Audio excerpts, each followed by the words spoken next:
Hello all and Happy New Year. So this is going to be my first upload of 2022 on my new channel.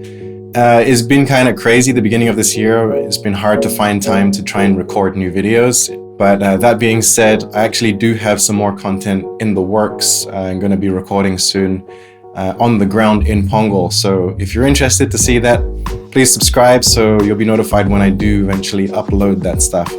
But anyway, let's get into today's topic. So recently I've been receiving some queries and questions on my social media and from friends on WhatsApp and whatnot, asking me about when I took my RES exam last year. So I thought, why not? I'm going to do a video to share my thoughts, a bit of experience, and hopefully some tips that will be beneficial to you if you're taking the exam in February or maybe later this year. So even before I started my course, I already heard a lot of people talking, whether it's teachers or other people I'm studying with, saying that the exams were super tough and everything.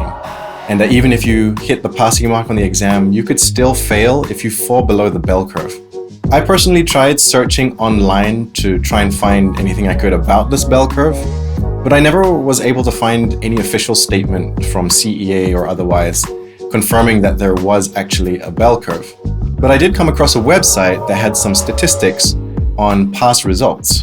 Although from that, I still couldn't discern whether or not there was a bell curve, but it still didn't look too promising because less than 50% of people passed paper 1 and less than 60% of people passed paper 2. So all that did was just confirm that yes, the exam is actually very tough. Or is it? There are many topics and subtopics for both paper 1 and paper 2, and we have to memorize all of it, or pretty much most of it. And even then, maybe half of it won't even be tested in the exam. The most common question that I've been asked recently is whether or not they test this or whether they test that in the exam. So I just say, yes, they test that, but there's no telling whether or not they'll test that in your particular sitting. Every exam is different and the questions featured in the paper will vary from sitting to sitting.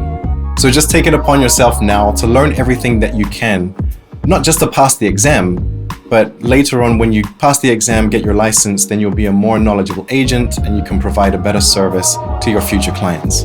The one thing that I can say for sure is that the questions themselves are not difficult. Understanding the questions is easy if you read them correctly, but choosing the right answer is going to be dependent on how well your memory will serve you.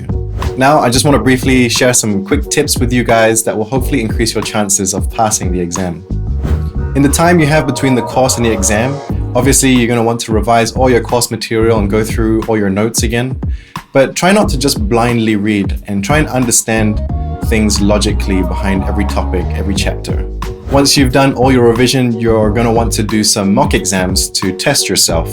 So this is where I found Madam Celeste Ng's revision books for paper 1 and paper 2 extremely helpful. Each book features thousands of questions, and the questions themselves are also very difficult, and even make you wonder whether or not they'll test that in the exam. Try not to allocate too much time to revising a particular topic, because if you do, and then later on they don't even test that in the exam, then you've already lost out. The same thing goes for the revision books. There's just too many questions and too little time. Try and get through every chapter in the book, and then mark yourself using the answers in the back, and wherever you fall short, just go back and try and beat your best score. So all your revision's done, and now it's time to head into the exam. When you finally sit for your exam, you'll notice there's 3 sections, section A, B, and C. Section A will be your regular multiple choice questions, and they will award 1 point per question. Section B is also multiple choice questions, but it will be based on a case study, so make sure you read the case study carefully because every question in this section offers 2 points. And finally, section C is your fill in the blank section, and this will offer 2 points per question. So the advice I would offer here is to actually go through the exam backwards. The reason being, when you enter the exam, your mind is going to be fresh and you won't be rushed on time. Section C and B offer the most points per question, so you're going to want to get those out of the way first. If you can't answer a particular question in section C or maybe even B, just put down a guess first. Later on, when you're going through section A, maybe a particular topic or question might jog your memory, and then you can go back and correct your guess.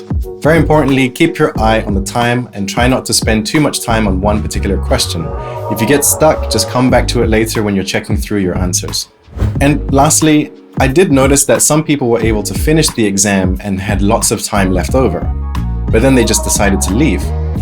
I'd personally advise against this, because if passing the exam is important to you and so is getting your license, then why not spend every last minute in there double checking your answers before the time is up? So if your exams are just around the corner, or maybe you're taking them later this year, then I hope that this has been insightful, and hopefully my tips can give you a better chance of passing the exam. But ultimately, it's all still down to you. So I want to wish you all the very best of luck. If you have any questions you would like to throw my way, or you just like to get in touch, please do leave a comment down below, or you can get in touch with me via any of the links in the video description. And as usual, if you like this video, please do leave a like. And if you want to see more videos like this from me, please subscribe and hit the notification bell so you can get notified whenever I upload new videos. But until then, I'll see you in the next one.